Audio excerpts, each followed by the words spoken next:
מסע בלי מפה, נכון? לא הייתם יוצאים בלי המפה של היום, הווייז. לא עושים דברים כאלה. אבל מה תגידו לזה שכל כך הרבה אנשים בארגונים מתחילים לעבוד, כאילו לעשות פעולה ואין להם מפה. אין להם מפה מה צריך להיות. ואתם יודעים מה הסיבה שאין מפה לדעתי? אחת הסיבות לפחות. הם לא רוצים להתעמת עם אנשים שיגידו לא. אז מעדיפים להתחיל ככה, ותוך כדי זה יסתדר. אבל מה קורה שזה לא מסתדר? כשאתה מבקש ממישהו שיהיה בפרויקט שלך, והוא לא רוצה להיות שם, ולא תהיה את הציפיות, בסוף זה לא ילך, אתה לא יעמוד. כדאי להשקיע את הזמן הזה, לבנות את התסריט. הוא לא בשמיים, הוא חשוב מאוד, כי אתה בונה את השלבים, אתה מגיע ליעד. כדאי תסריט, מפת דרכים.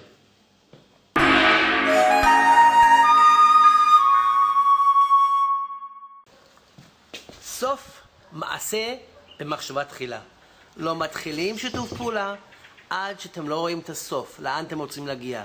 זה נקרא חזון, הולכים מאחורה, ככה בונים תוכנית. ככה מתחילים להצליח בשיתוף פעולה.